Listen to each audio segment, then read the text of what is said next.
هو انت فاكره نفسك لما تقلعي حجاب وتبقي حره زي ما انت بتقولي الناس هتسقف لك على فعلك ده؟ لا بالعكس، ده هينهش فيكي زي الكلاب. الحجاب لاي بنت بيبقى زيه زي الهدوم اللي عليها، لو قلعته بتبقى في نظر الناس عريانه. وانت عارف ان انا ما بيهمنيش كلام الناس. من امتى كلام الناس ورايهم بيفرقوا معايا؟ طب وانا كلامي مش فارق معاكي؟ ليه مش قادره تفهمي ان انا خايف عليكي؟ مش عايزك تكوني زيك زي الناس التانية.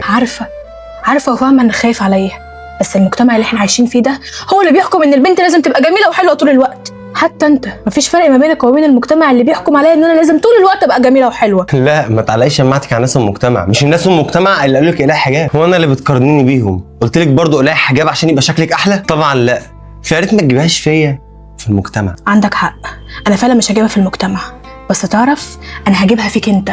مش انت اللي دايما تفرجني على صور البنات على الانستا وتقول لي شايفه يا حور دي حلوه قوي، شايفه يا حور دي بتلبس على اخر الموضه. فوالنبي يا احمد ما تجيش دلوقتي تتمنظر عليا، عشان انت واللي زيك السبب في اللي انا فيه دلوقتي. حتى لو كنت عملت كده بس انت ما فهمتيش، انت بالنسبه لي احسن منهم بكتير، حلوه بروحك وبقلبك اللي ما فيش زيهم في الدنيا. انا اصلا ما يهمنيش الشكل. اي كلام وخلاص. طب تقدر تقولي طالما انت مش فارق معاك الشكل قوي كده، تقدر تقولي ليه باباك ساب مامتك بعد ما تعبت علشانه وباعت ذهبها وضحت من اجله؟ كفايه هو بايه بقى؟ راح اتجوز عليها واحده احلى واصغر منها بكتير لمجرد ان شكلها اتغير شويه. هو ما يعرفش ان شكلها اللي اتغير ده اتغير عشان هو. هل هو بقى قدر نقطه زي دي؟ ما تجيبنيش بذنب ابويا يا حور، هو اللي ربي حاسبه على اللي هو عمله ده، انما انا عشان فاهم جيت واجهتك وقلت لك اللي انت اللي بتعمليه ده غلط. انا ما بقتش عارفه مين فين اللي صح ومين اللي غلط.